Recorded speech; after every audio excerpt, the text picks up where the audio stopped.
المكتب التعاوني للدعوة والإرشاد وتوعية الجاليات بأبها.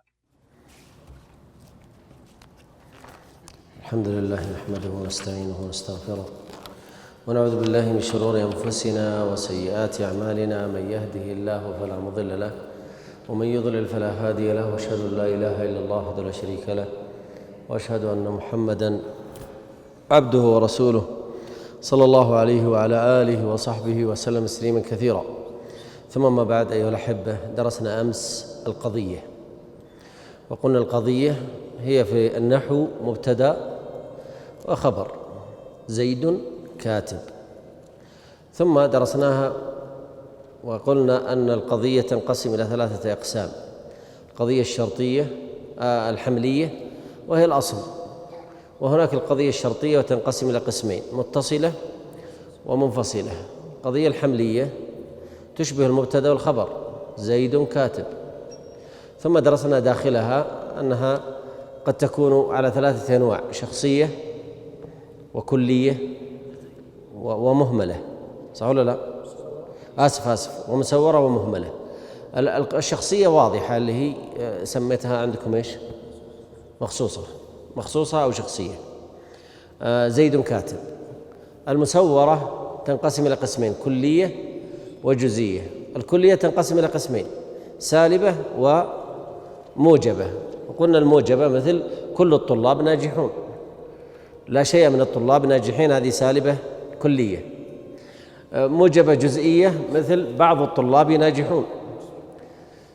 وموجبة سالبة جزئية بعض الطلاب ليسوا ناجحين، فأتت فيها نفي. ثم بعد ذلك تحدثنا عن المهملة، وهي الطلاب ناجحون بدون أي مقدمات، بدون أي تسوير، لا كل ولا بعض ولا لا شيء. ثم بعد ذلك تحدثنا عن الشرطية المتصلة: إن كانت الشمس طالعة فالنهار موجود. وقلنا نوعان: لزومية اتفاقية. ثم درسنا بعد ذلك الشرطية المنفصلة التي تقوم على نمط التعاند، اللي هي العدد إما زوج وإما فرد. وقلنا أنها تنقسم إلى 3 أقسام: حقيقية وهي مانعة الجمع والخلو معا، ومانعة الجمع فقط، ومانعة الخلو فقط. وختمنا بها درس البارحة. اليوم ننتقل صفحة 3 معنا، خليكم معنا في صفحة 3. نبدأ حول موضوعين تابعين للقضية. موضوعين تابعين للقضية. لازلنا في القضية، ما وصلنا، اللي هو التصديق. انتهينا من التصور وانتهينا من التصديق، لكن باقي في التصديق موضوعان لا بد منهما، فرعيان، ليسوا أساسيان في الموضوع، إنما هما فرعيان: التناقض والعكس. أحسنت، التناقض والعكس. نأخذ أول شيء التناقض. قال: التناقض هو اختلاف القضيتين بالإيجاب والسلب، بحيث يقتضي لذاته أن يكون إحداهما صادقة والأخرى كاذبة. إحداهما صادقة، إذن خلونا نقول إحداه بالإيجاب والسلب. أعطي الميكروفون خالد، الله يهينك. إذن نبدأ اليوم بالتناقض. خلاص، التناقض هذا موضوع فرعي لباب القضية أو باب التصديق. التناقض، اقرأ يا خالد. التناقض هو اختلاف القضيتين بالإيجاب والسلب، بحيث يقتضي لذاته أن تكون إحداهما صادقة والأخرى كاذبة، كقولنا زيد كاتب. زيد ليس بكاتب. أحسنت. سلب، إيجاب وسلب، وهنا صادقة وكاذبة.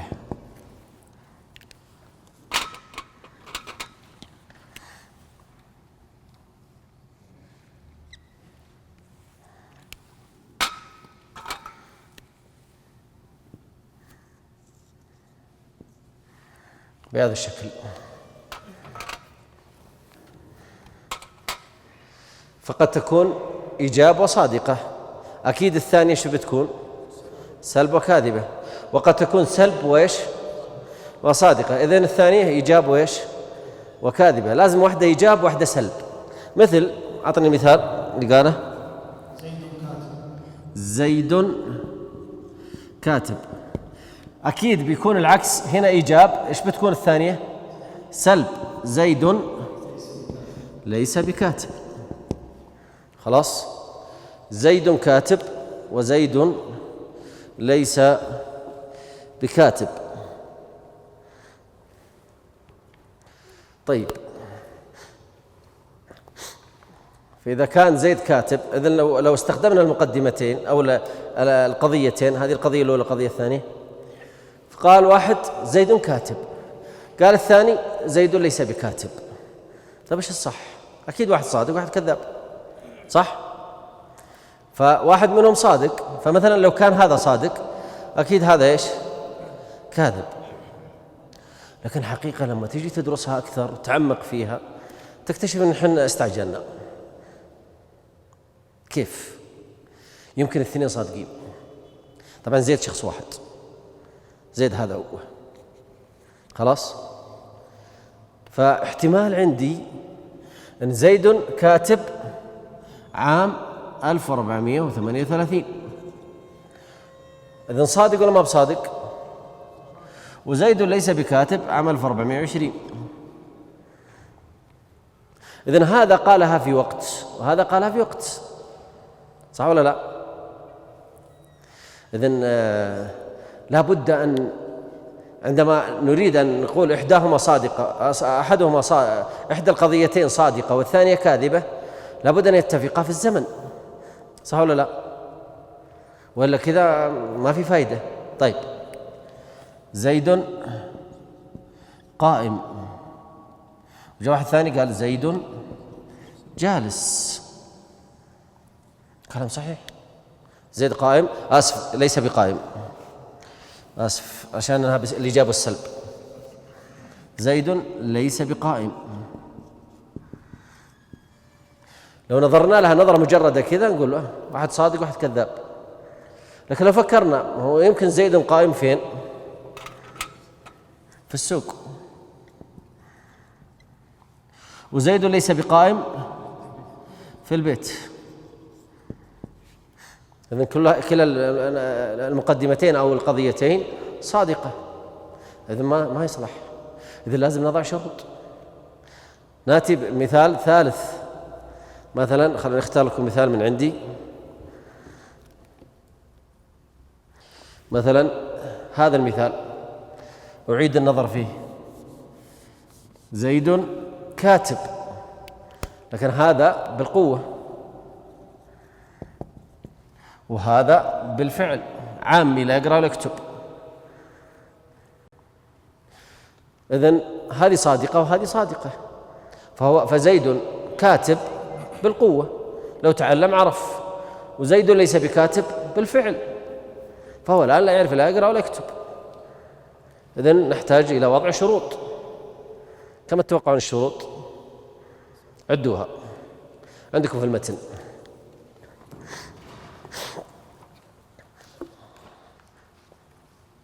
السطر الثالث 10.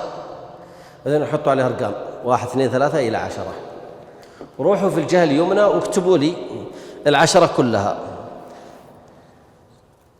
اكتبوا لي إياها رص ورص.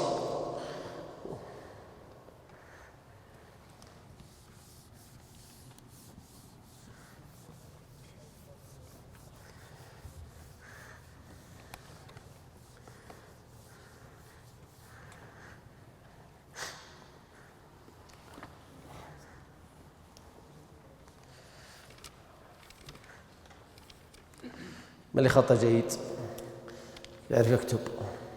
خطك كويس يا محمد، اكتبها لي على السبورة، رصها لي رص هناك، رصها ورا بعض زي كذا. شوف كيف أنا أسوي بها، رصها لي في الزاوية هناك. خلاص سويتها زي كذا، عندك سويتها زي كذا؟ باقي طيب ما مشكلة. اكتب بالأزرق. خذ يا شيخ بس هذه، شفت الخط هذا إلى عنده خلاص. 1 في الموضوع، 2 محمول. لا زي زي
خلاص.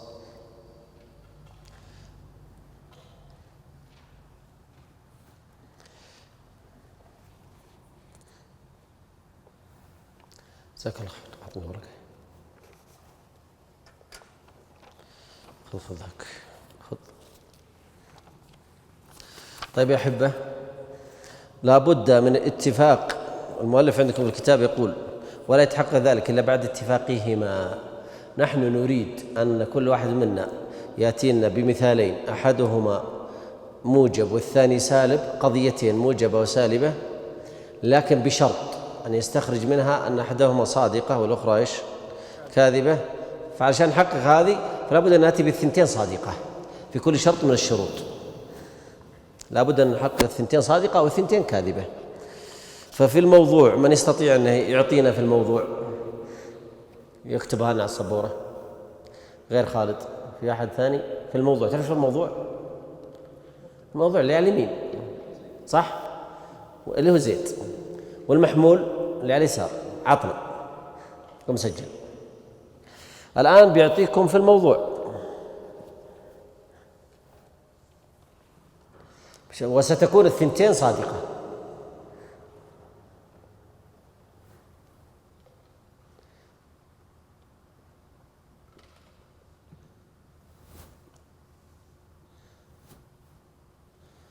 لا بس ودي تحط بينها دفها منها شوي، لأن الآن أحسب أنها جملة واحدة.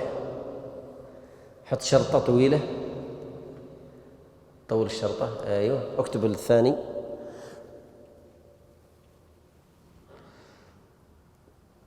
أحسنت. إيش رأيكم؟ إذن زيد قائم وعمر ليس بقائم. هو لازم تختلف الجهتين، فلما اختلفت الجهات هل هذا تناقض؟ إذن ليس بتناقض. ليس آسف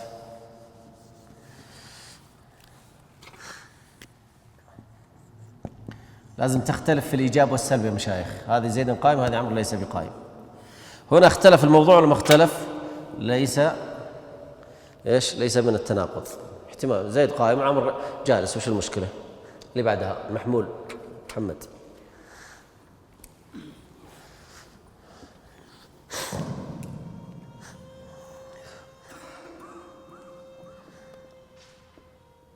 غير زيد، غير لنا زيد. عطنا مثلا بكر، وش نحط مع بكر؟ بكر وسعد، يلا بكر وبكر، إيه بكر، حط بكر.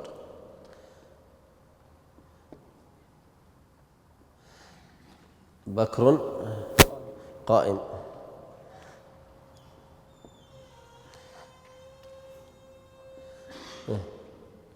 ليس، لا ودنا نشوف شيء غير هذا الباب.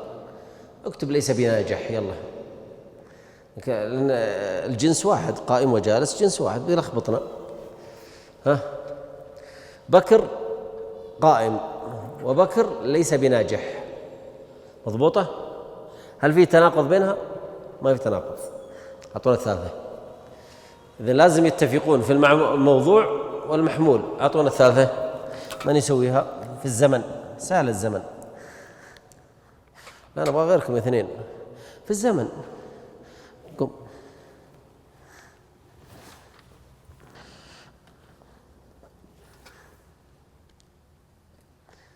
خالد، حط لي خالد.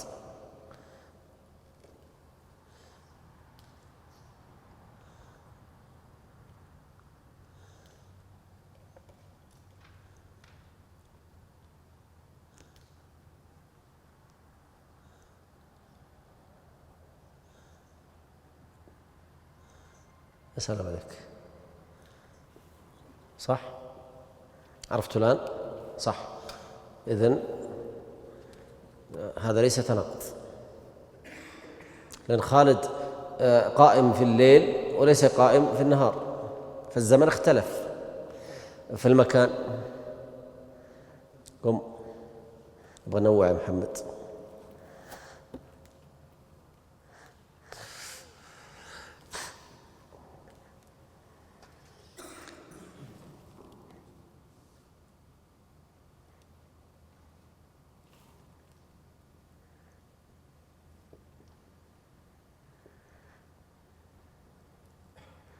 حط خط.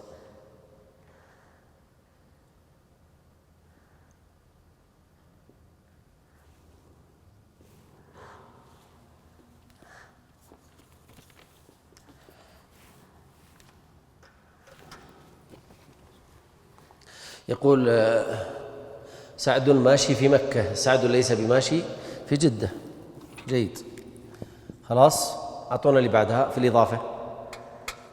الإضافة هذا هو التضايف، أتينا إلى التضايف. زيد أب لبكر،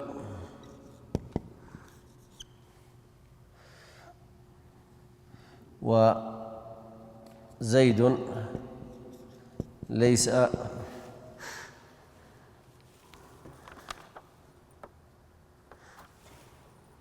أبا لعمر.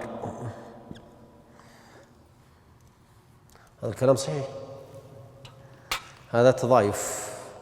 فقد يكون زيد أب لبكر وبكر ابن ليش؟ لزيد. هذا اسمه التضايف أو الإضافة. في القوة والفعل أخذناها، اطلع اكتبها.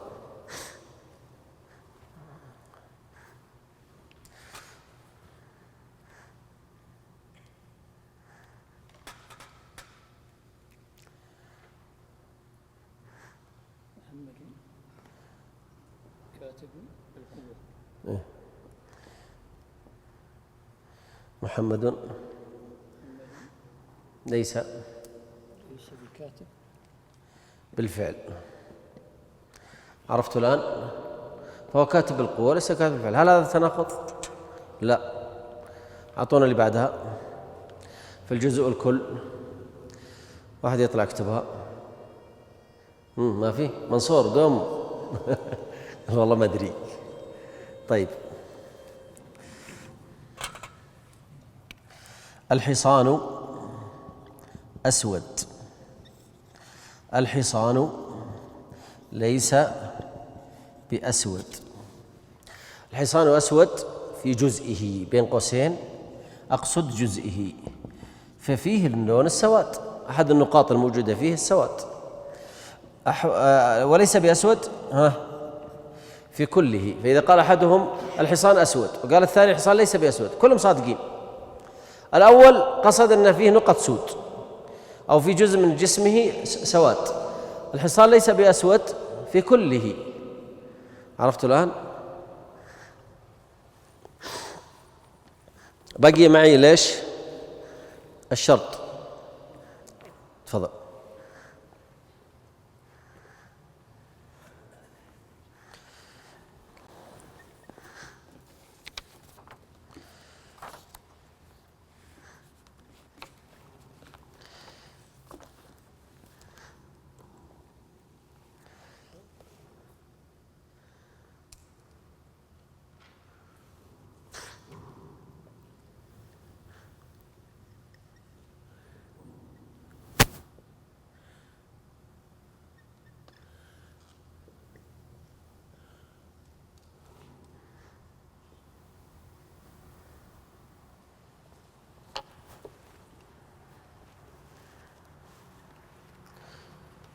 صلاة زيد صحيحة إذا أتى بشرطها. صلاة زيد ليست صحيحة إذا انتفى شرطها. السلام ورحمة الله. الحمد لله السلامة.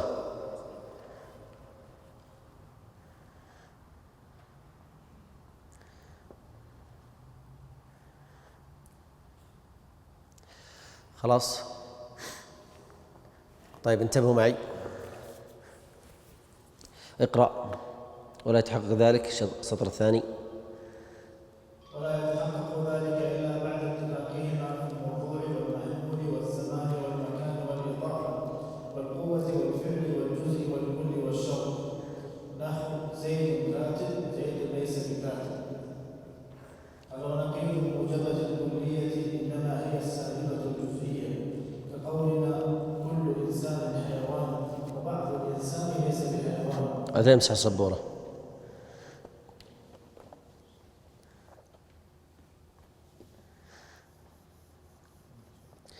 احنا وضع لنا قاعدة الأولى، يمكن تحطون عندها رقم 1. هذه أول قاعدة في التناقض.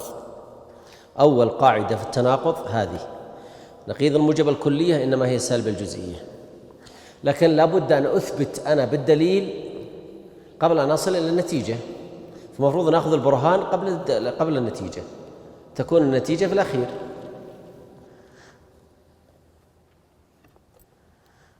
احنا اشترطنا شرطين، إحداهما سالبة والأخرى موجبة. خلاص. إحداهما صادقة والأخرى كاذبة. لابد من الشرطين هذه في النقيض، إحداهما موجبة والثانية سالبة، إحداهما سالبة والأخرى موجبة. فنقول الآن أريد أن أثبت، أنا ما أريد القاعدة الآن، أبغاكم أنتم تستنبطوا القاعدة بعد شوي. فقال الموجبة الكلية. الموجبة الكلية. الموجبة الكلية يخالفها 3.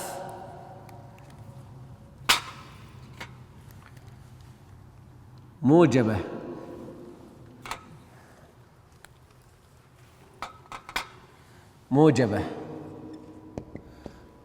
جزئية، سالبة كلية، سالبة جزئية. خلاص. نبغى نشوف، نبغى نطلع منها بنتيجة ونرى إن شاء الله تعالى.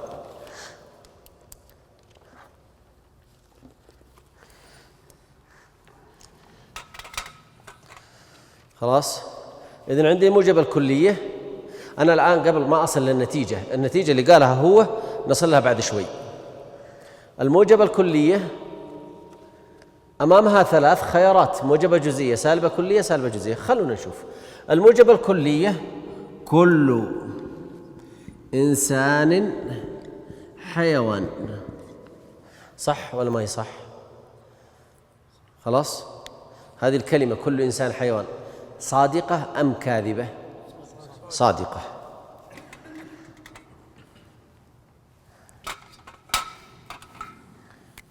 صادقة.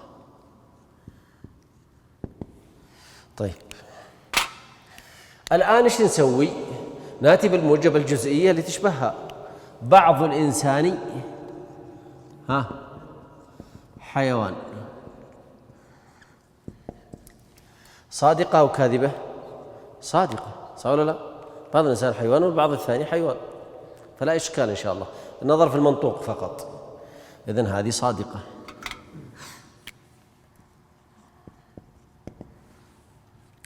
السالبة الكلية: لا شيء من الإنسان حيوان. لا شيء، نعم، لا شيء من الإنسان حيوان. هذه كاذبة ولا صادقة؟ كاذبة.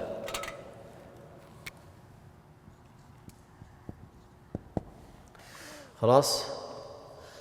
السالبة الجزئية: بعض الإنسان ليس بحيوان. صح؟ بعض الإنسان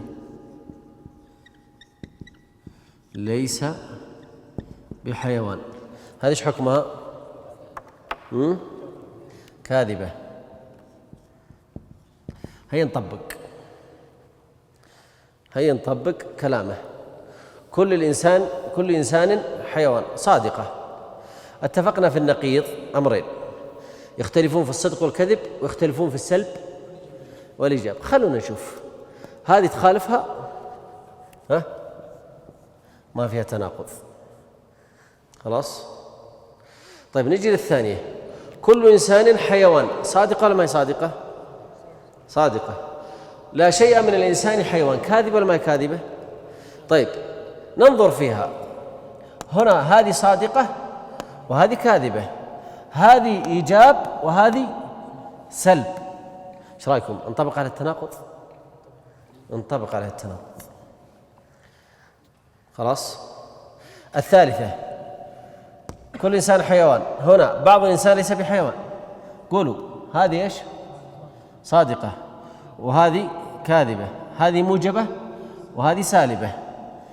إذن ننطبق على التناقض ولا ننطبق؟ لأنه يشترط فيه الشرطين اللي قلنا: الصدق والكذب، هذا واحد. اثنين: الإيجاب والسلب. ننطبقها في الثنتين. خلاص. مشكلة صار. ليش ما يقول الموجبة الكلية نقيضها السالبة؟ اسكت. خلاص. قال السالبة ايش؟ جزئية. خلونا نشوف الآن. نبغى نطبقها بطريقة الكذب، نعكس بطريقة الايش؟ الكذب.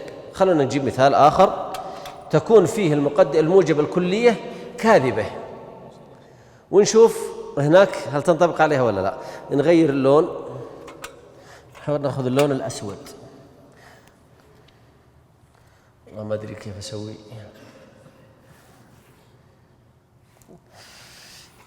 ناخذ اللون الأحمر.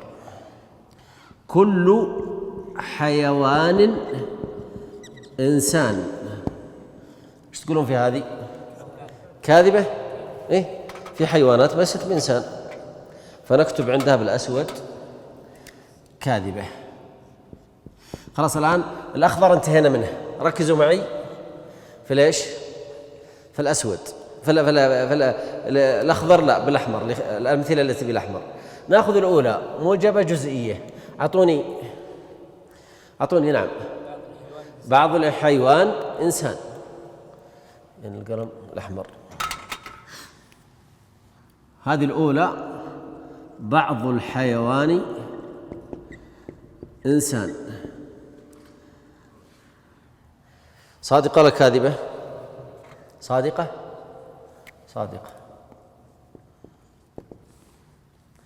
الثانية: كل حيوان إنسان. سالبة الكلية: لا شيء من الحيوان إنسان.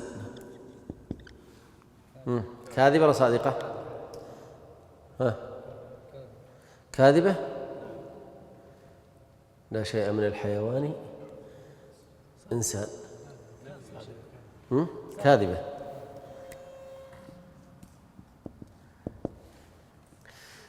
ايش الثالثة؟ بعض الحيوان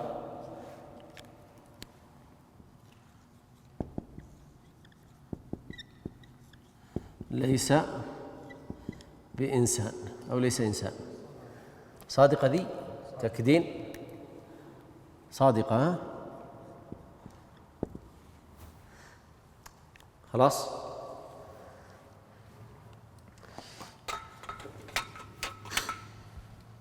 طيب الأولى كاذبة والثانية وهذه صادقة، خلاص؟ لكن ذيك سلب، ذيك إيجاب وهذه إيجاب، ليس تناقض، صح؟ ليست من التناقض. طيب هنا كل حيوان إنسان كاذبة، هنا لا شيء من الحيوان إنسان كاذبة، ها تناقض ولا ما هو تناقض؟ ليس تناقض. لماذا؟ لأنها اتفقت في الكذب، صح؟ طيب الأخيرة كل حيوان إنسان كاذبة، بعض الحيوان ليس بإنسان صادقة، ها تناقض ولا ما تناقض؟ تناقضت في الإيجاب والسلب، هذا إيجاب وهذا سلب، هذه كاذبة هذه صادقة، تناقض، صح؟ خلاص؟ اتفقت ولا ما اتفقت؟ تجي تقول كذا، هذه اضطردت ولا ما اضطردت؟ إذن ايش نقيض الموجبة الكلية؟ سالبة جزئية، نكتبها نقيض الموجبة الكلية سالبة جزئية.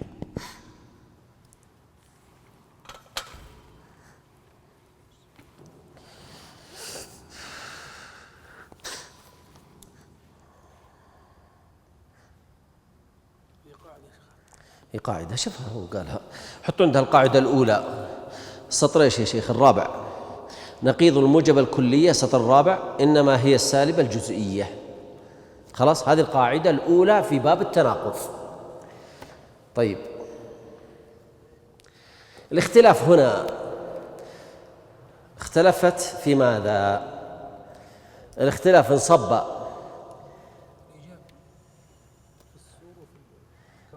في الكم والكيف، الاختلاف كان في الكم والكيف.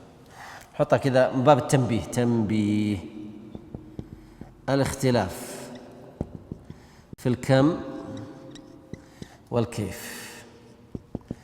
ايش الكيف؟ الموجبة والسالبة، هذا الكيف. وش الكم؟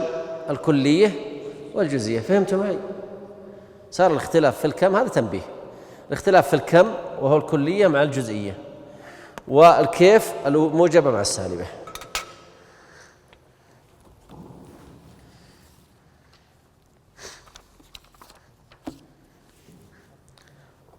خلاص،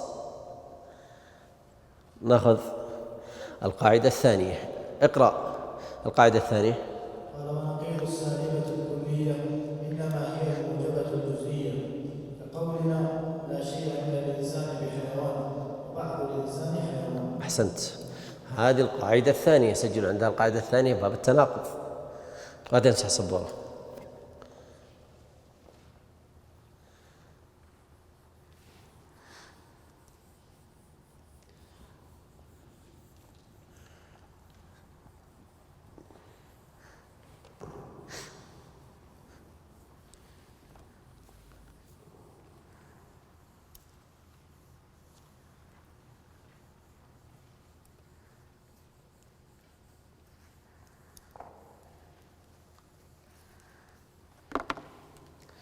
خلاص، ايش يقول؟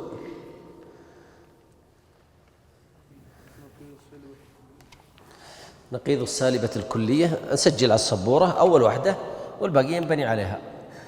السالبة، أيوة يا خالد، الكلية، ها، السالبة الكلية. طيب حد يقدر يوزع لي الباقي، يمليني إياه وأنا أكتبه؟ يوزع لي الآن السالبة الكلية، إيش باقي؟ باقي ثلاث. أيوة محمد. السالبة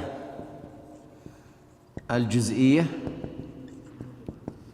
الموجبة الجزئية، والأخير الموجبة الكلية.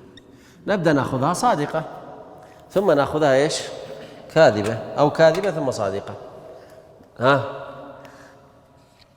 لا شيء، استخدم الأخضر، يلا ما هي مشكلة. لا شيء من الإنسان بحيوان، صح ولا لا؟ لا شيء وأمشي مع شغلي أنا كويس. لا شيء من الإنسان بحيوان، هذه تعتبر كاذبة. كاذبة.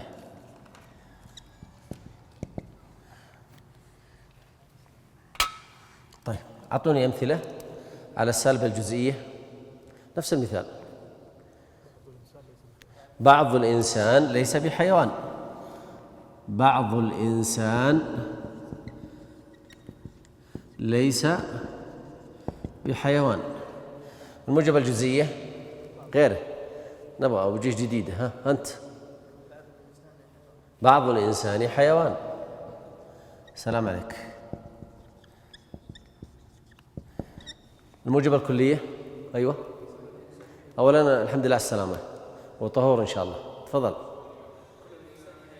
كل الإنسان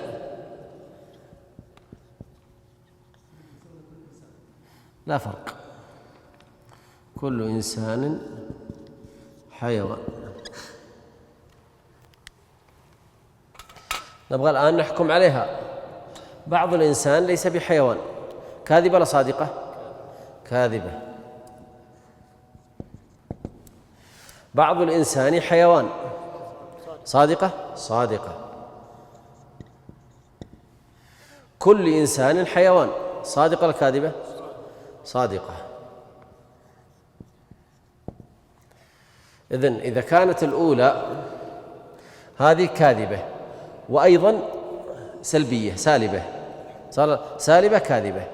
طيب نجي هنا، سالبة كاذبة، إذا ما في تناقض صح؟ طيب لا شيء طيب بعض الإنسان حيوان، موجبة صادقة. ايش رايكم؟ نقيض؟ نقيض. الأخيرة، لا شيء من الإنسان بحيوان، كل إنسان حيوان. ها نقيض؟ نقيض. إذن صار عندنا التناقض في كم؟ في ثنتين. ننتقل للمثال اللي بعدها. ننتقل في المثال اللي بعدها.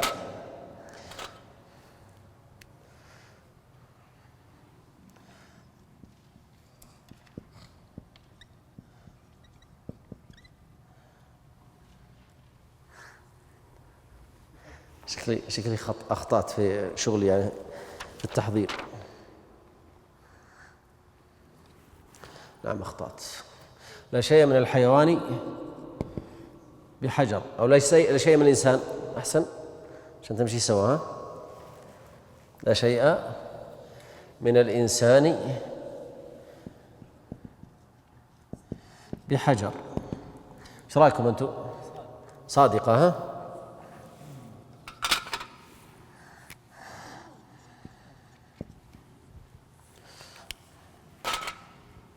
طيب أعطوني السالبة الجزئية. بعض الإنسان ليس بحجر. بعض الإنسان ليس بحجر. الثانية، لا شيء من الإنسان بحجر. ها بعض الإنسان حجر.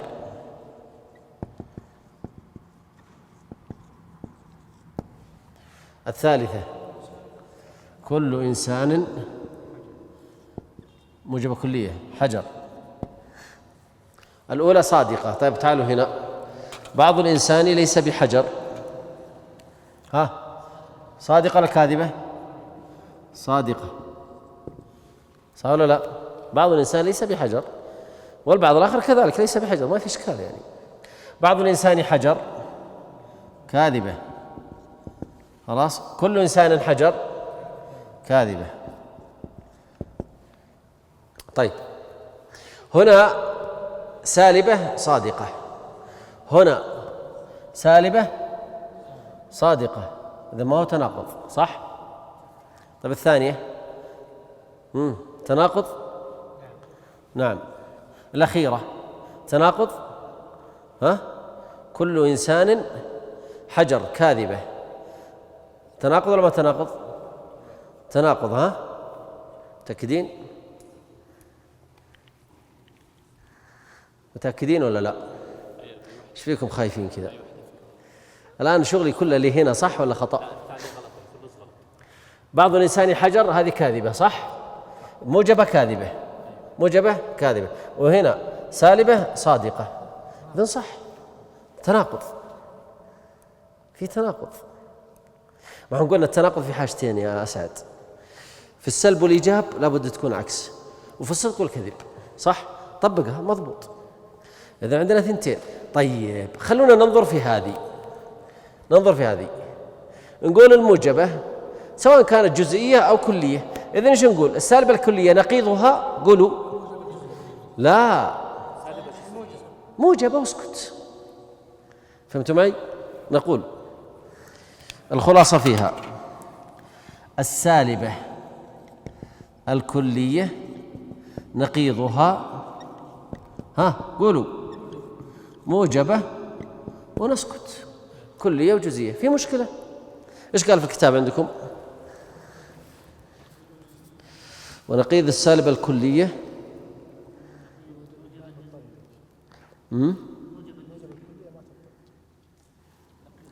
لحظة يا شيخ.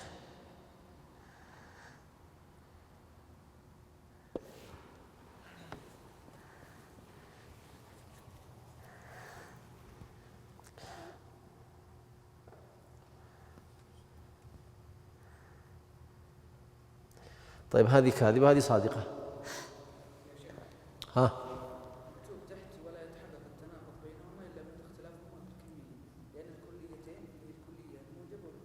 لا هو هذه نتيجة استخرجها هو، احنا ما نبغى النتيجة اللي استخرجها.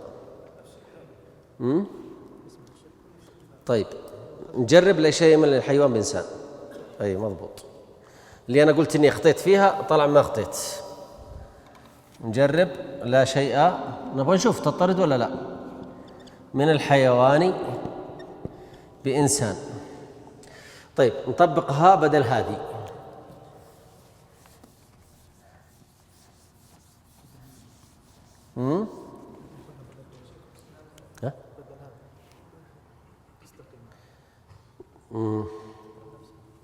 ما يضر يا شيخ، خلنا نجرب. طيب لا شيء من الحيوان بدل هذه.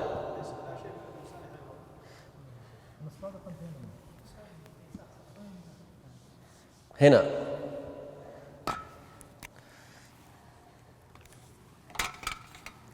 لا شيء من الحيوان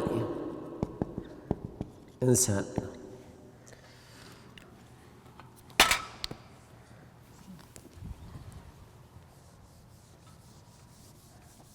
خلاص أنتم ثبتوا حقة الحجر، كتبتوها معي ولا ما كتبتوا؟ طيب أضيفوا هذه لا شيء من الحيوان إنسان. قولوا بعض الحيوان ليس بإنسان. الثانية الموجبة الجزئية بعض الحيوان إنسان. الثالثة الموجبة الكلية كل حيوان إنسان. أنتم قد سجلتوا الثنتين الأولى عشان نمشي ذي معها خلاص. طيب نشوف الأولى لا شيء من الحيوان إنسان، هذه كاذبة. طيب بعض الحيوان ليس بإنسان، صادقة. بعض الحيوان إنسان، صادقة. كل حيوان إنسان، كاذبة. هل كل حيوان إنسان؟ خلاص. طيب نبغى نشوف لا شيء من الحيوان إنسان، هنا سلب وكاذبة، هنا سلب وصادقة. هل هذا تناقض؟ لا. وضحت؟ طيب بعض الحيوان إنسان، هذه هناك سلب وكاذبة، هنا إيجاب وإيش وصادقة، صح؟ طيب هنا سلب وهنا إيجاب، وهنا كاذبة وهنا كاذبة. سجلوها، سجلوا النتيجة بعدها. السالبة الكلية نقيضها الموجبة ليش الجزئية. هذه القاعدة الثانية. أنا لخبطتكم شوي بس أحيانا الذهن يشطح. وضحت لكم؟ إذن في الأولى وفي الثانية، في الأولى والثانية في المثالين هذا لا شيء من الإنسان بحيوان ولا شيء من الإنسان بحجر، طلعنا ثنتين، لكن شيء من الحيوان بإنسان طلعنا إيش؟ واحدة، فاضطردت. هذا هو اسمه الاضطراد. طيب ننتقل الآن إلى الكتاب. نعم. ها مثال ثاني، إيه بس قد ينطبق قد لا ينطبق، لكن ما عندي مشكلة. أعيده، سأعيد علشان ما نلخبطكم.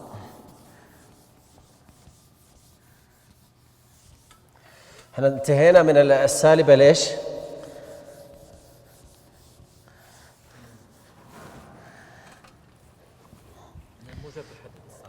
خلاص انتهينا من الموجبة، الآن السالبة الكلية. أنا سأعيد السالبة الكلية يقابلها ثلاث، يقابلها موجبة كلية، موجبة جزئية، سالبة ايش؟ جزئية. خلاص أنا أخذ مثالين فقط عشان ما أسوي لكم لخبطة، نأخذ مثالين فقط. المثال الأول: لا شيء من الإنسان بحيوان. هذه سالبة ايش؟ كاذبة.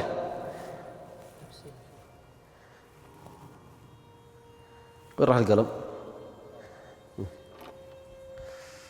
هذه ايش تعتبر؟ سالبة كلية ماذا؟ كاذبة، صح ولا لا؟ وضحت لك؟ طيب ما هو مشكلة، لا نعيدها بهدوء. ها؟ لا أنا الثانية. ما في مشكلة، كلها. خلاص. لا شيء من الإنسان بحيوان. نأخذ المثال الأول. قولوا أنتم: موجبة كلية، كل إنسان حيوان. ها قولوا الثانية: بعض الإنسان حيوان. الثالثة: بعض الإنسان ليس بحيوان. إلا احنا ماشيين صح. لا شيء من الإنسان بحيوان. إنسان حيوان. ها شوفها: إنسان حيوان، إنسان حيوان، إنسان حيوان، إنسان حيوان. خلاص هذه موجبة كلية، كل إنسان حيوان. لا أنا أعيدها بهدوء. لا مشكلة أحيانا الأمثلة ما تجي معك. خلاص طيب نأخذ الأول: كل إنسان حيوان. صح ولا ما هو صح؟ صادقة. توافق يا سعد؟ أنا صادقة. كل إنسان حيوان، صادق. طيب بعض الإنسان حيوان. صادقة. طيب بعض الإنسان ليس بحيوان. صادقة ولا كاذبة؟ بعض الإنسان ليس بحيوان، كاذبة. صح ولا لا؟ طيب نشوف، نبغى نطبق التناقض في السلب والإيجاب، وفي ليش؟ الصدق وليش؟ والكذب. هذا سلب وكذب، هنا صادقة وإيجاب. صح ولا ما هو صح؟ هذا تناقض. وضحت؟ اجتمع فيها الثنتين. هنا سلب وكاذبة، هنا إيجاب وصادقة. صح؟ طيب هنا سلب وكاذبة وهنا سلب وكاذبة، ليس تناقض. خلاص؟ طيب أعكسها الآن. لا شيء، آسف أنا سالبة كلية. لا شيء من الحيوان بإنسان. خلاص؟ لا شيء من الحيوان بإنسان. هذا المثال الثاني. ايش تعتبر؟ كاذبة ولا ما هي كاذبة؟ نعم.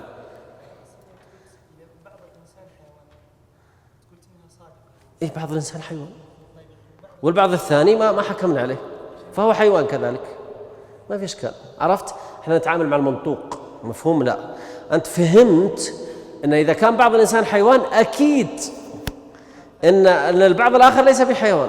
لا ما يمنع. بعض الطلاب ناجح، هل معناها الباقي ما ينجحون؟ لا. طيب لا شيء من الحيوان بإنسان، هذه كاذبة. خلونا نطبق.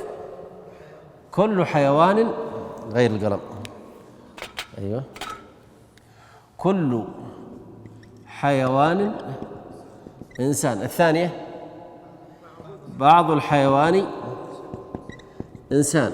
الثالثة بعض الحيوان ليس بإنسان. هيا نطبق. لا شيء من الحيوان إنسان، كل حيوان إنسان. هذه ايش تعتبر؟ صادقة ولا كاذبة؟ كاذبة، صح ولا لا؟ طيب بعض الحيوان إنسان، صادقة، فبعض الحيوان إنه إنسان. بعض الحيوان ليس بإنسان، يمكنه فرس، يمكنه، صح ولا لا؟ صادقة. هيا نطبق. طيب هذه كلية كاذبة، آسف، كاذبة سلبية. هذه موجبة كاذبة. تناقض؟ لا. ها؟ غلط، لأن كل حيوان إنسان، يعني الأسد إنسان. كل حيوان في الدنيا فهو إنسان. هات أسد. ما قلت كل إنسان، شوف هذه كل إنسان حيوان، قلنا صادقة. الأخص والأعم. فهمتني ولا ما فهمت؟ خلاص؟ كيف؟ هذه كاذبة وذي كاذبة. سيب ما لك من هذه القضية، لا تشتغل بها، اشتغل معي هنا. خلاص؟ ما هو لازم. خلاص، لا شيء من الحيوان بإنسان، كاذبة. هنا كل حيوان إنسان، كاذبة، إذن ليس تناقض. لا شيء من الحيوان إنسان، بعض الحيوان إنسان، صادقة. ها؟ تناقض. هنا سالبة وهنا سالبة، تناقض. إذن اتفقت في ماذا؟ طالعوا معي. اتفقت في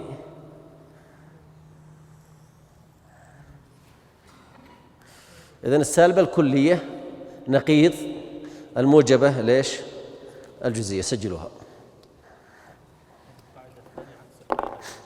القاعدة الأولى الموجبة الكلية نقيض السالبة الجزئية. أشوف القاعدة الأولى الموجبة الكلية نقيض السالبة الجزئية، وهنا السالبة الكلية نقيض الموجبة الجزئية، عكسية. ها؟ ما هو لازم، يمكن 4 أمثلة 5 أمثلة إلى أن تتضح الصورة، تعرف. فلو ذكرت مثال واحد يكفي، يعني مثال هذا الأخير يكفي ترى. ليه؟ لأن شال 2 وبقى واحدة، لكن أبغى أبين أنا الاضطراد، أنها تضطرد في الأمثلة.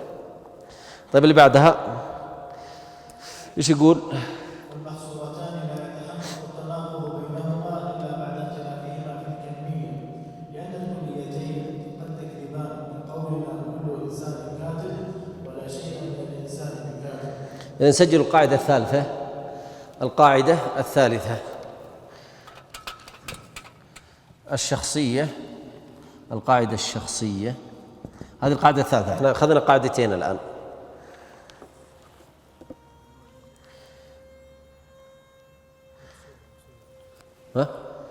القضية الشخصية سجلوا من باب الفائدة.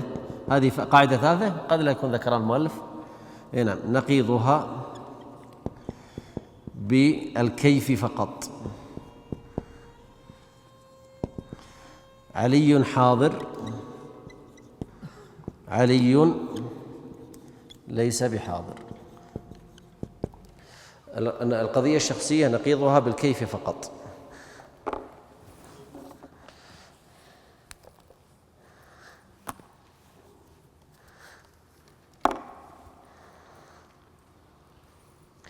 إيش يقول عندكم؟ والمحصورتان لا يتحقق التناقض بينهما إلا بعد اختلافهما في الكمية. كمل. لا تكمل، اشرحها قبل ما تكمل. امسح السبورة يا شيخ، واحد يمسح السبورة.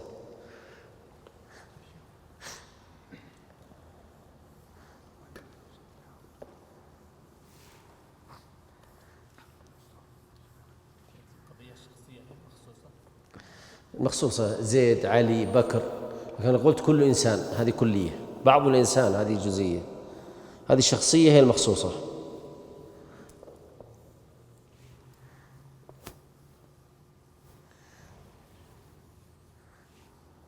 في أولى ثانوي يدرسون المنطق الرياضي، ماخوذ من أغلبه من ماذا؟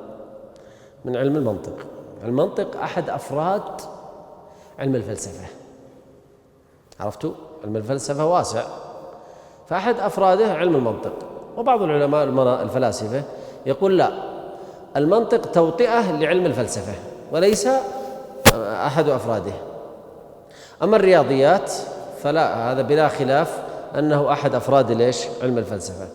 كل الرياضيات اللي تدرسونها هذه، كل اللي درستوها طول حياتكم مأخوذة من الفلسفة، لأن الفلسفة تقوم على 3 موضوعات: موضوعات تتعلق بالغيبيات يسمونها الإلهيات، هذه خارج الكون يعني فوق السماء، الأمور الغيبية.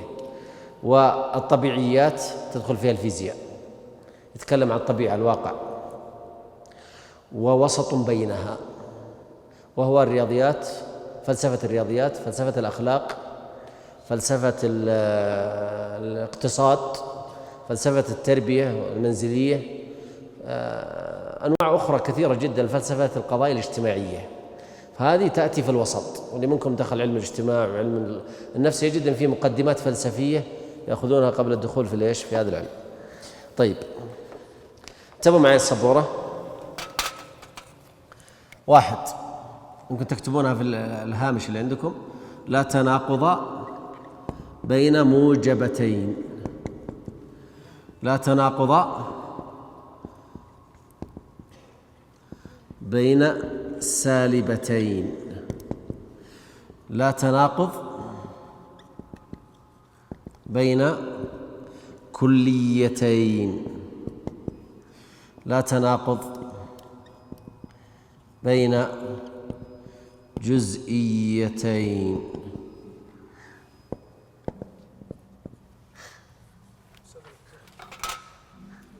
أذان طيب.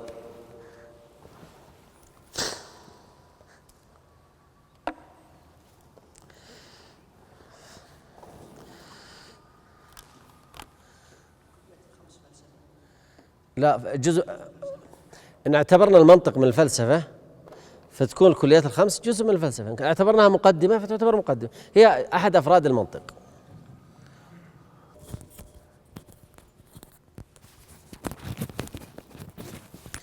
كيف لا تناقض بين موجبتين؟ يعني قد تطلع 2 صادقة. كيف لا تناقض بين موجبتين؟ قد تطلع 2 كاذبة، يا صادقة يا كاذبة. حد يقدر يجيب لي مثال بين موجبتين؟ لا، زيد هذه ما ليس كلية. زيد الناجح ممكن بس خلينا نجيبها على شكل كلية.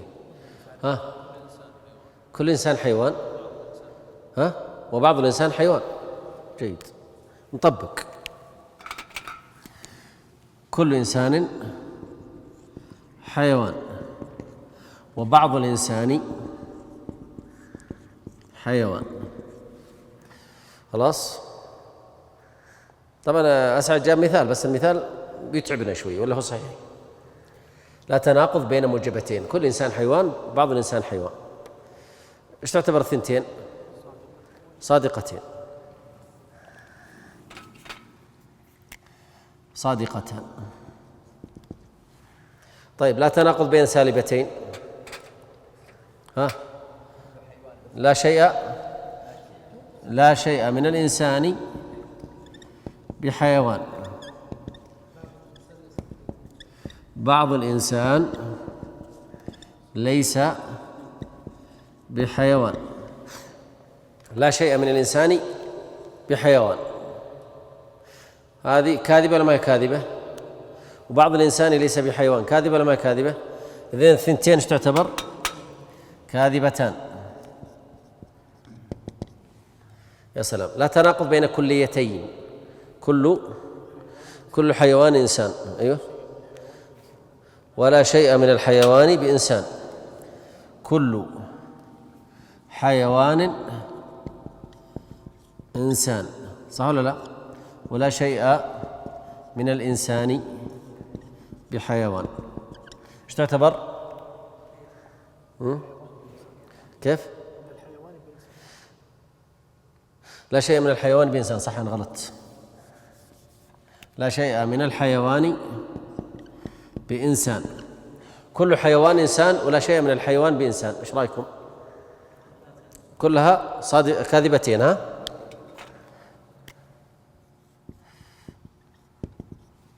الثالثة الرابعة لا تناقض بين جزئيتين، بعض الحيوان إنسان.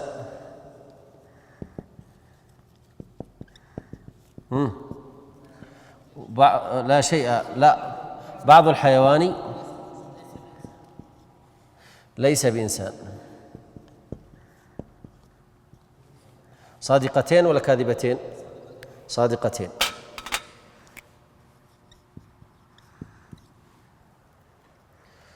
إذن إذا كانت محصورة خلاص أمامكم هذه الحالات الأربع. نقرأ الآن الكتاب وتتضح لكم الصورة إن شاء الله. اقرأ يا شيخ. والمحصورتان لا يتحقق التناقض بينهما إلا بعد اختلافهما في الكمية. أيوه. لأن الكليتين قد تكذبان، كقولنا كل إنسان كاتب لا شيء من الإنسان بكاتب، والجزئيتان قد تصدقان، كقولنا بعض الإنسان كاتب وبعض الإنسان ليس بكاتب. أي نعم، أنا أضفت لكم الإضافات الباقية. إذن في التناقض لا بد أن يكون في أمرين: الصدق والكذب، والثانية والإيجاب والسلب. انتهينا من التناقض. أحد السؤال في التناقض ولا نمشي؟ ها؟ هاته. بعد الإنسان حيوان صادقة. أين هي؟ الأول وحدة في الثاني. هذه. بعد الإنسان حيوان صادق. إيه صح. وبعد الحيوان إنسان برضو صادق. إيه بعض الحيوانات إنسان. طيب كيف بعد الإنسان؟ ما الآن خلني أرسمها لك.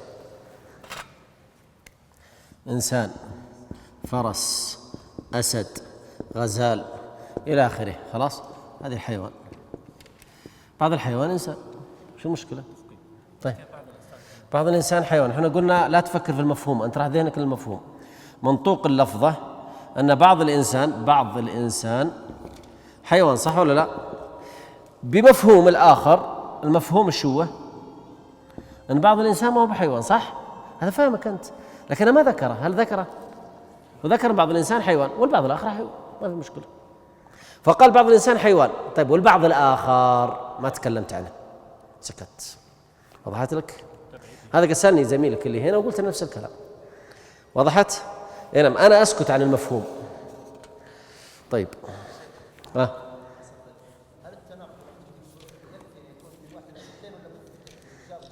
لازم واحدة صادقة واحدة كاذبة، واحداهما موجبة والأخرى سالبة. لا لا، لازم الثنتين، واحدة موجبة واحدة سالبة، والثانية واحدة صادقة والثانية كاذبة. خلاص لازم الثنتين. الآن وضح الآن التناقض. إذا خرجنا منه 3 قواعد. قاعدتين ذكر المؤلف، قاعدة أضفتها لكم. عطنا العكس. امسح السبورة يا شباب، واحد يمسح السبورة. هو أن يصير الموضوع محمولا، والمحمول موضوعا على بقاء السلب والإيجاب بحاله، والتصديق والتكذيب بحاله. خلاص احنا الآن نتصور المسألة، فإذا تصورناها بدينا في شغلنا اللي هو قضية الصدق لابد أن يثبت ما يتغير. خلاص، والسلب والإيجاب يثبت. إيش قال هو؟ قولنا والإيجاب بحاله، السلب والإيجاب بحاله. إذن يبقى السلب والإيجاب كما هو، ويبقى الصدق والكذب كما هو. فإذا كانت الأولى صادقة الثانية إيش؟ صادقة. الأولى كاذبة الثانية كاذبة. فهمتوا معي؟ الأولى موجبة الثانية موجبة، الأولى سالبة الثانية سالبة. هو قال إيش قال لكم؟ قال أن يصير الموضوع محمولا، والمحمول موضوعا. خلاص خلونا نطبق. أمامكم على السبورة كل إنسان حيوان. خلاص، هذه ايش تعتبر؟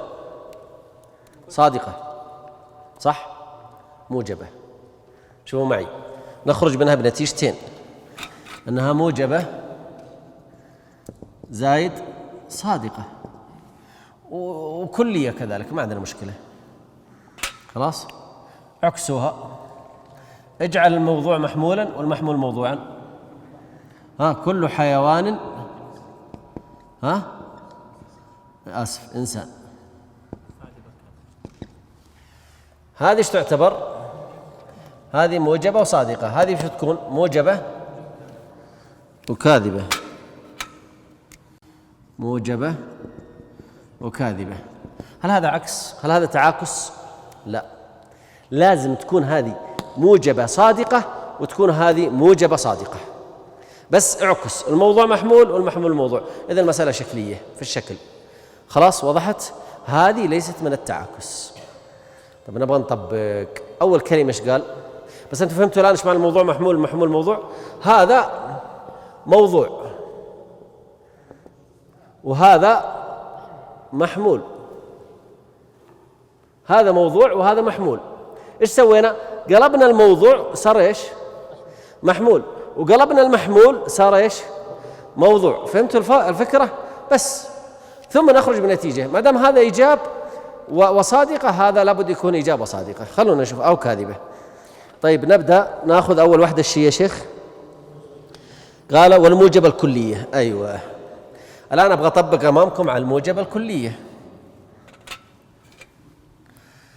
الموجبة الكلية. خلوا الكتابة شوية وركزوا معي. سأقسمها المرة ذي ما هي زي التناقض إلى 4 أقسام، وأسرد ال4 كلها. موجبة كلية، موجبة جزئية، سالبة كلية، سالبة جزئية. 4. خلاص نبغى نطبق ونشوف أين يقع التعاكس. يتفقون، شوفوا، يتفقون في الصدق أو الكذب، ويتفقون في الإيجاب أو السلب. فإذا هذه موجبة صادقة، هذه لازم تكون موجبة صادقة. إذا هذه موجبة كاذبة، هذه موجبة كاذبة. هذه سالبة صادقة، هذه سالبة صادقة. هذه سالبة كاذبة، هذه سالبة كاذبة. لازم. خلونا نطبقها على المثال. كل إنسان حيوان.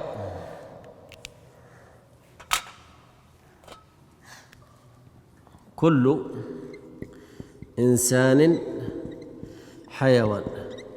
هذه ايش تعتبر؟ موجبة ايش؟ صادقة. طيب أعطونا الآن. أبغى التعاكس. ايش عكس كل إنسان حيوان؟ كل حيوان إنسان.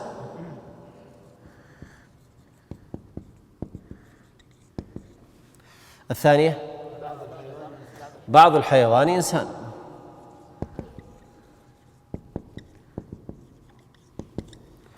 الثالثة أبغى غيركم. ليس كل حيوان، لا شيء من الحيوان بإنسان. الشيء الأخيرة بعض الحيوان ليس بإنسان. خلاص اسمحوا لي بمسح لي فوق هذا عشان ما تلخبطنا. نحن اليوم أخاف نزيد نتلخبط أكثر، نخفف اللخبطة. هذا مثال مناطق ما عندهم إلا ذا المثال، يروحون يجون عليه، وأيضا لك عليه. ما تجي على الشف. طيب كل إنسان حيوان، هذه ايش تعتبر؟ موجبة وصادقة، صح؟ طيب هلا اشترط الكلية والجزئية ولا ما اشترط؟ شوف طالع الكتاب ما اشترط. موجبة صادقة. نعم يا شيخ، ما ذكر الكلية والجزئية. خلص ايه خلص. طيب ناخذ الأولى. كل حيوان إنسان، صح ولا خطأ؟ كاذبة، صح؟ هل كل حيوان إنسان؟ لا. بعض الحيوان إنسان، صادقة ولا كاذبة؟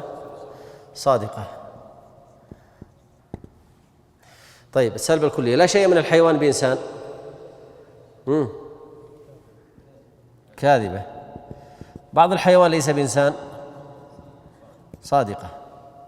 طيب نبغى نشوف التي الآن عرفنا الآن كل إنسان حيوان عكسها الأربعة هذه، نبغى نشوف إيش اللي وافقه في الموجبة والصادقة. عرفتوا الآن إيش اللي وافقه؟ ها؟ موجبة الجزئية، صح ولا لا؟ إذن الموجبة الكلية عكسها الموجبة الجزئية، مكتوب كذا الكتاب. خلونا نشوف، اقرأ يا شيخ.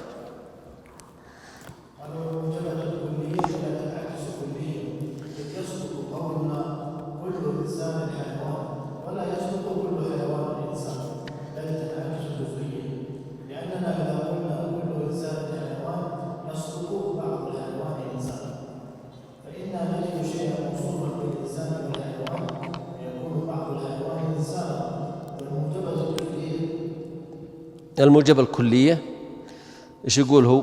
لا تنعكس كلية. كيف يا شيخ؟ لا تنعكس بل تنعكس، والموجبة الكلية لا تنعكس كلية. أعد قراءته من البداية يا شيخ. العكس هو أن يصير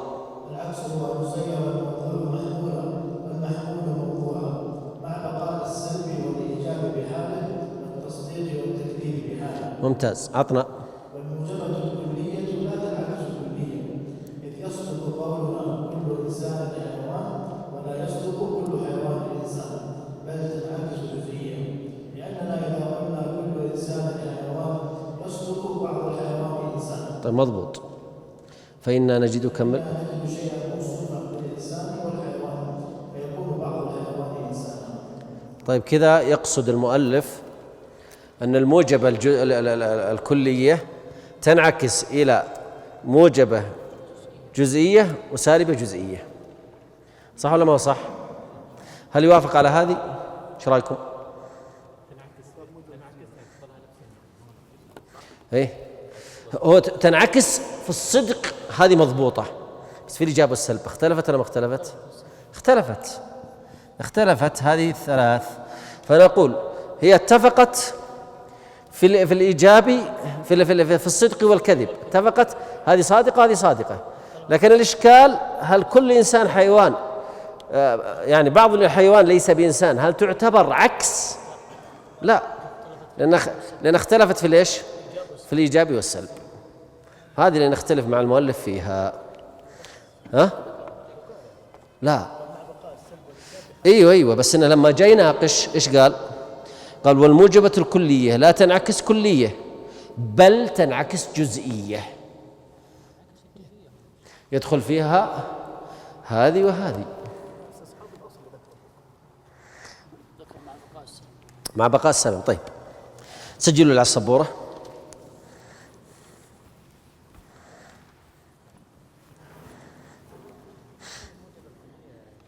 نعم، ما نتكلم. ارفع يدك يا شيخ. ايوه انت تفضل. ايوه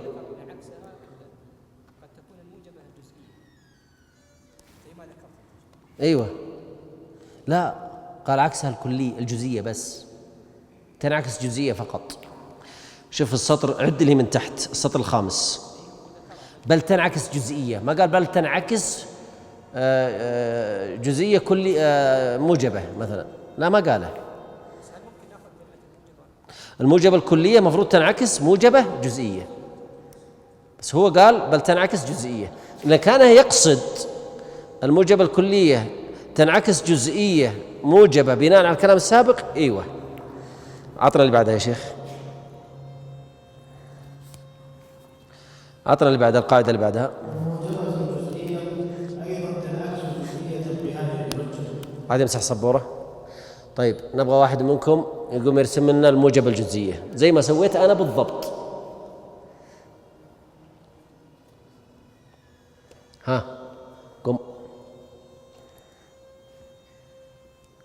محمد، ساعدك لين تضبط معك، لأن الوقوف أمام الناس يلخبطك يضيع ذهنك، ذاك تراني أتكلم معكم بنصف عقل. هذه قاعدة، إذا وقفت الشيخ خالد يعرف، إذا وقفت أمام الجماهير والناس ضاع نصف الحكاية، صح ولا لا؟ الموجبة الجزئية سجلها زي ما سويت أنا. كم باقي وقت؟ 4 دقائق. طيب بس مشينا الليلة، مشينا مشي كويسة. إيه إلى 9:30 لازم نخلص الليلة لصفحة 4.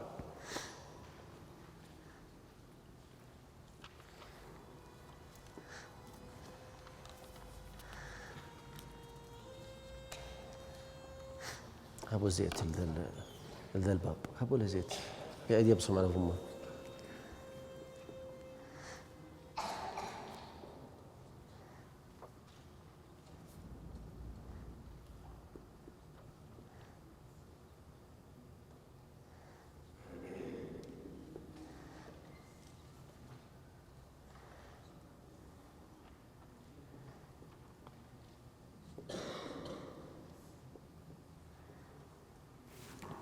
طيب ممتاز، سويتها. ابدأ عطنا مثال على الموجبة الجزئية. موجبة الجزئية: بعض الإنسان حيوان. اكتبوا معه.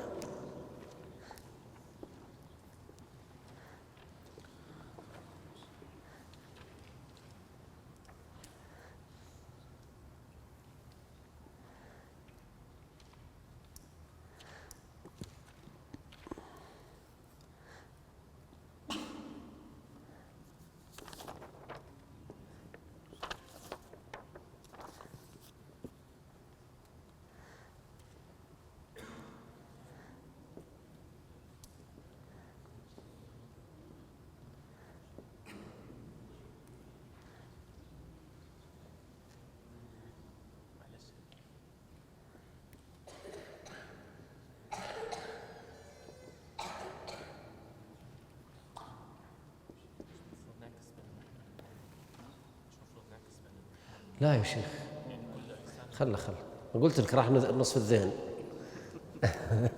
عارف أنا قد جربنا. خذ راحتك.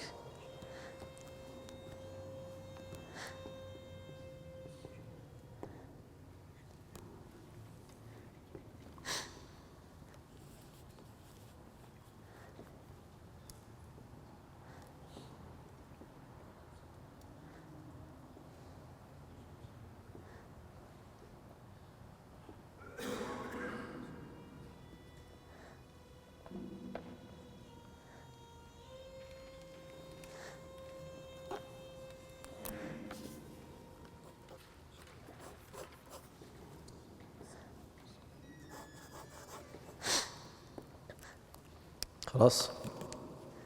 طيب خلكم معه، خلي الكتاب هنا يا شيخ. خذ القلم الأسود، خذ القلم الأسود، هذا هو. خذ القلم الأسود. الآن صاحبكم بيوضح الآن شوية. بعض الإنسان حيوان، صح ولا لا؟ بعض الإنسان حيوان. الموجبة الكلية: كل حيوان إنسان. ايش رايكم، صادقة ولا كاذبة؟ سجل أنا بروح هناك. بعض الإنسان حيوان، صادقة ولا كاذبة؟ صادقة، صح ولا لا؟ كل حيوان إنسان كاذبة، توافقونه؟ أعطنا الثانية: بعض الحيوان إنسان، صادقة. طيب وش اللي بعدها؟ لا شيء من الحيوان إنسان، صادقة ولا كاذبة؟ كاذبة. ها، كاذبة. سلام عليك. بعض الحيوان ليس بإنسان، هو أخطأ، كتب ليس قبل، أخروا أنتم. بعض الحيوان تنضبط الصيغة، لا تكتب شيء، خلها يا شيخ. بعض الحيوان ليس، بعض بس ليس بإنسان. أيوة عندك، خلاص أعدها.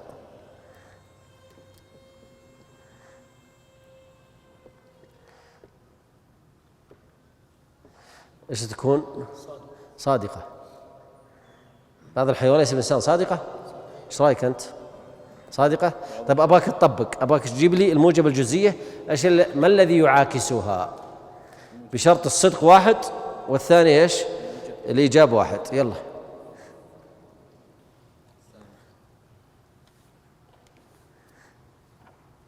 الموجبة الجزئية ايش اللي يعاكسها يعني؟ بشرط الاتفاق في السلب والإيجاب، والاتفاق في الصدق والكذب. يعاكس لازم تكون موجبة. طيب أنا أعطيك حل، خرج لي الثنتين ذي، يلا ارتاح منها. ليه؟ لأن هذه إيجاب وهذه سلب، كذا ارتحت منها صح؟ باقي عندك ثنتين. موجب الجزئية تعال إذا نحط عندها صح، وذيك خط اللي فوقها خلاص اجلس. إذا الموجبة الجزئية ايش عكسها؟ موجبة الجزئية. اقرأ. اقرأ يا شيخ. وتنعكس، والموجبة الجزئية أيضا تنعكس الجزئية بهذه الحجة. خلاص ممتاز. نقف بعد الصلاة نكملها. بعد الصلاة نكمل، الليلة بنكمل وناخذ درس صفحة 4 اللي هو القياس، وهو أهم شيء، فنكمل إن شاء الله بعد الصلاة. نسأل الله عز وجل يوفقنا وإياكم إلى كل خير.